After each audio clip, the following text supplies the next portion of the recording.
Now, I want to get to even more outrageous video and stories involving Donald Trump's racist supporters. Here is video. This is just insane.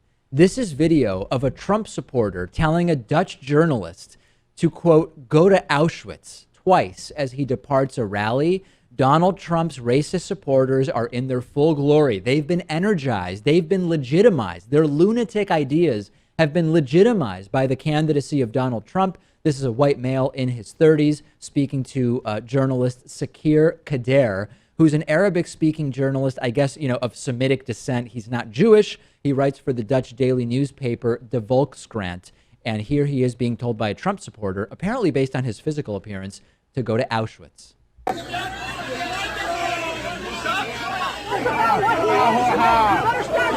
to Auschwitz. Go to fucking Auschwitz. I got that on camera. Don't be a joke. I got that on camera. Strong language there. And it doesn't stop there, Lewis. 2 Muslim and Hispanic students in Kansas were violently attacked by a man who made racist threats and warned them Donald Trump would win the presidential election. That's Kandakar Usama, as well as a friend who were threatened and told that it's all Trump and you guys got to get out of here.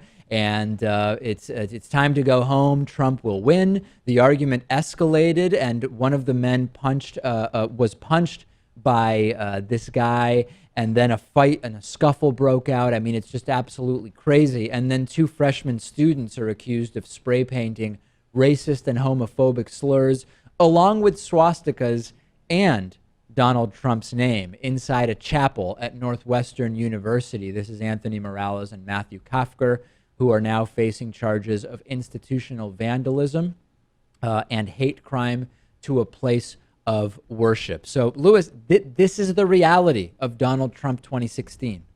Were they trying to point out that Donald Trump's campaign is incredibly racist and that his supporters are racist, or were they themselves just spray painting hateful stuff? This is the defense, that a lot of these incidents are people on the left trying to criticize Donald Trump for this. There's no actual evidence that that's the case. But yes, some people have said, don't you think maybe these are lefties? It's a false flag, or they're just trying to satirize or criticize the Trump campaign.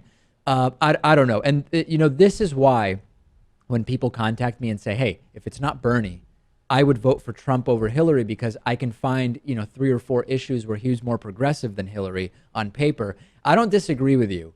But the idea of saying, I'm going to support the candidate who's coalescing the absolute pond scum, right? I mean, we're talking about the worst of the worst of the worst. The guy who's getting the endorsements from some of the worst, most despicable groups that there are, because Hillary is too far to the middle when compared to Bernie. That makes no sense to me. And I've been very clear about that. And you're making a good point. As I've said before, I can sympathize with people who want to shake up the establishment, and who refuse to they don't want to endorse in any way an establishment candidate. I understand that. I really do. But this is straight up dangerous. If I'm wrong, tell me on Twitter. I'm on Twitter at Pakman. Lewis is on Twitter at Lewis Motamedi. Warby Parker is offering a free 5-day home try-on to give you the opportunity to check out their glasses. I personally wear Warby Parker glasses when I'm not wearing my contact lenses, and I also started with one of these free at-home try-ons of 5 pairs of glasses.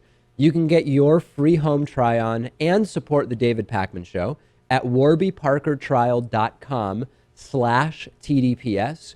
I don't really like going into glasses stores and trying on glasses while the salesperson sort of hovers over me, and I like more than 30 seconds to actually figure out whether I like the glasses. So with the Warby Parker home try-on, I was able to pick 5 pairs that I liked, put them on in the comfort of my own home, pick the one I like the most, and then Warby Parker put my prescription lenses in there for me. A lot of people don't know that the eyeglass industry is controlled by just a few big corporations that keep prices very high, like $300 for prescription glasses high, which is just insane. Warby Parker glasses start at $95. That's what mine cost. And for every pair of glasses sold, Warby Parker distributes a pair of glasses to someone in need. You can try 5 pairs and see what you like. Check out the at-home trial and support our show by going to warbyparker.com/TDPS. It costs nothing.